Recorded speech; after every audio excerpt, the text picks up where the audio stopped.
Welcome to the driver's seat. We're in front of the 2021 Ford Mustang Mach E.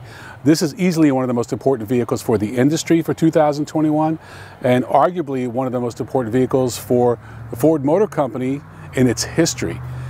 Ford was a car company, it became a truck company, and now they're trying to reinvent themselves again as an electric vehicle company, and they're well on their way. It's not easy to impress people and turn heads in Southern California where you have Teslas everywhere and Lamborghinis and Ferraris, but that's exactly what we did this week with this Mach E Premium. And this red color really pops, and people are asking me questions. When I walk out of the store, they're around the vehicle asking me about the range, about the acceleration, the comfort, the handling, etc. And I can answer all of those questions for you in the next few minutes, but I want to start with what my impression of the Mach E is, which is that a lot of enthusiasts were upset that they used the Mustang name, and I say forget that. Ford sells plenty of Mustangs every year, but those are two-door coupes. There's no back seat and a small trunk. What a lot of people who know the Mustang brand and aspire to the Mustang brand wanted is something a little more livable. Well, what we have here is a five-door hatchback, and that might be left out of the whole EV equation, but that's exactly what this vehicle is. It's a very practical five-door hatchback. Call it a crossover, call it whatever you want to, but it's got all the Mustang styling cues and all the practicality of a crossover.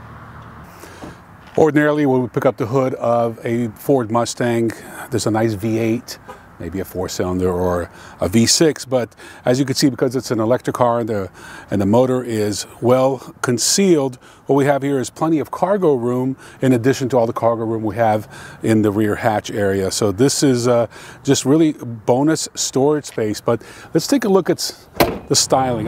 Everything about this vehicle screams Mustang. Whether you look at it from the front, the side, the rear, or even the three-quarter angle, it looks like a Mustang, but the designers have done a great job of concealing the rear doors. So you have the Mustang logo right up front, and it really pops. And these lights are great, especially at night. The light treatment from the front and the rear especially is brilliant. So let's take a look at how they conceal the doors. So again, very coupe-like, not a traditional crossover, very coupe-like. I love all the styling cues, but you have these push-button doors. I prefer real doors, but I would like to have a handle in case something goes wrong, but this is the future. So they did a good job of concealing it, and I think it's just a great job. But let's come back here where I think this is the most attractive angle. Of course, you've got the signature triple light treatment that you see in the regular Mustang. Ton of room.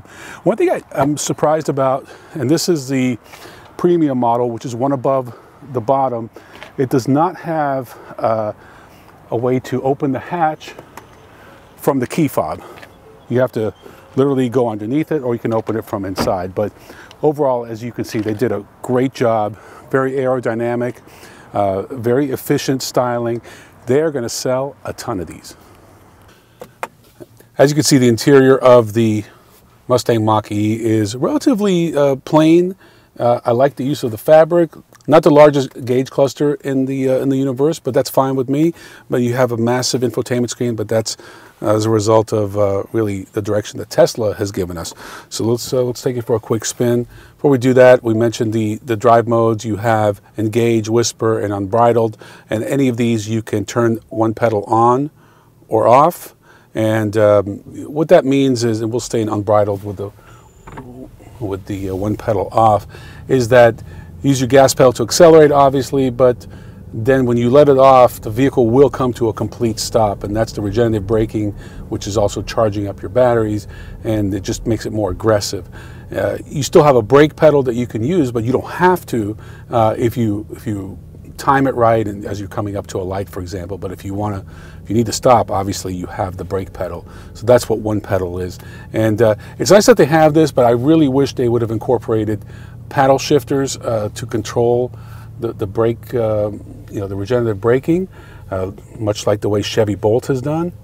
Nevertheless, it's it's probably something we'll see in higher trim levels like the GT, for example. Plenty of storage room.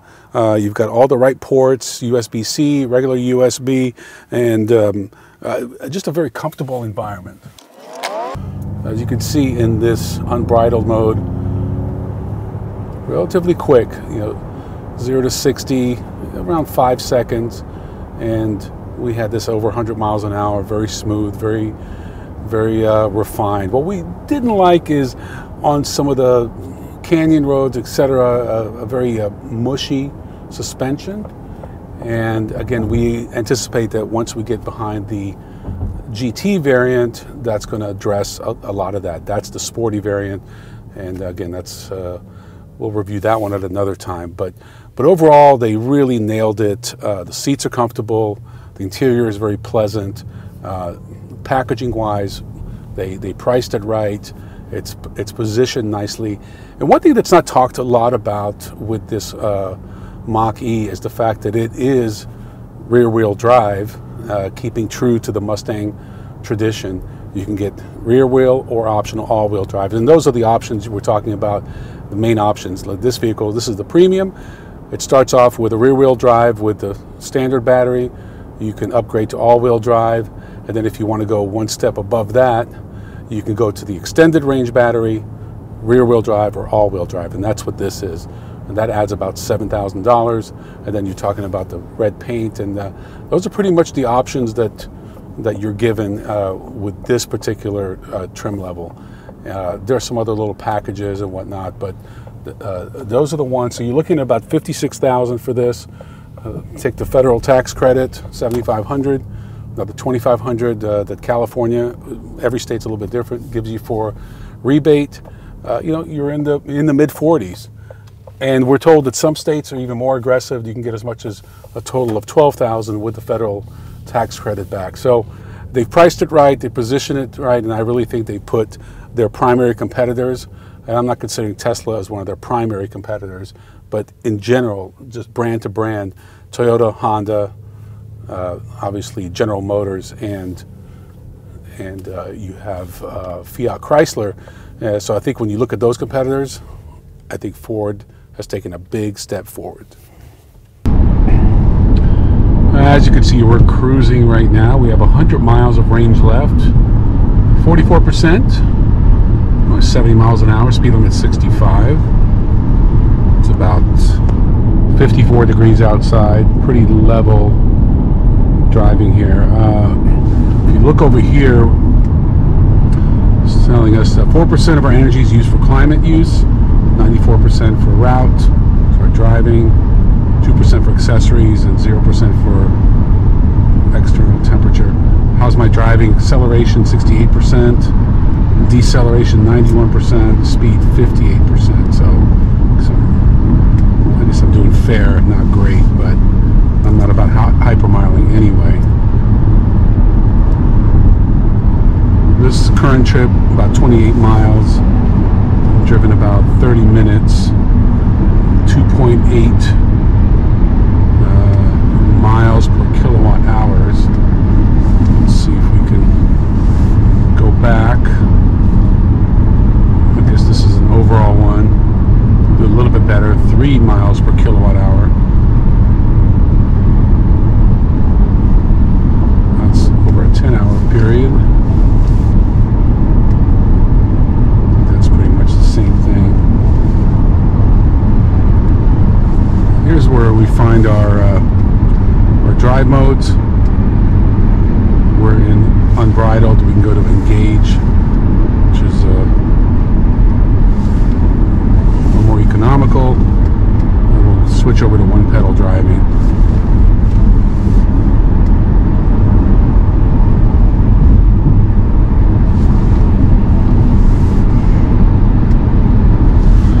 Overall, the Mach E is very smooth. The styling is amazing. We've driven much more expensive cars recently, but this has turned so many heads. People have been waiting for us at parking lots. People have pulled up next to me at a stoplight and just their minds were blown. And to do that in Southern California, which is Tesla country, is not easy to do. When we had the Audi e-tron, that didn't do it. And we've had other electric vehicles, none of those did it. But this one, it's a home run. At the end of the day, styling does matter, and Ford nailed it. A lot of people like Mustangs, maybe even love Mustangs, but they don't love the fact that it's a two-door coupe with very limited space.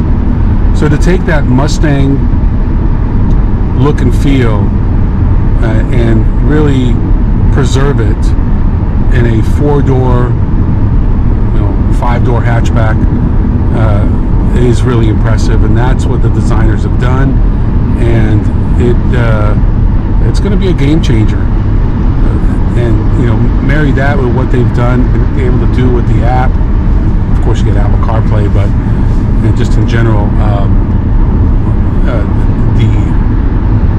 the app that Ford gives you is great at finding charges. They all do that, but I feel like this one's even better, and I'm impressed. The suspension's a little mushy. We've tried different modes and whatnot. Definitely some room for improvement there, but overall they nailed it. And again, if you can stop traffic, turn heads, get people to wait for you at parking lots to ask you questions about what you're driving, and to do that in Southern California, which is a very Tesla, it's Tesla's #1 market, that is an impressive feat, and that's what I've been experiencing this past week. Really amazing. There you have it, the 2021 Mustang Mach E, a brilliant execution by Ford. They have clearly positioned themselves ahead of GM, in my opinion. Of course, GM said they're going to have about 25 new models in the next 5 years. We're not hearing much from the FCA group, Fiat Chrysler of America, and when you look at Toyota and Honda, the other big players, again, they're relatively quiet as far as pure electric vehicles. Ford says, make no mistake about it, this is just the start, and they've not only hinted, but they've clearly stated that EV is their future, and look for an F-150 EV in the not too distant future. I'm Ron Doran, thanks for watching, see you next time on The Driver's Seat.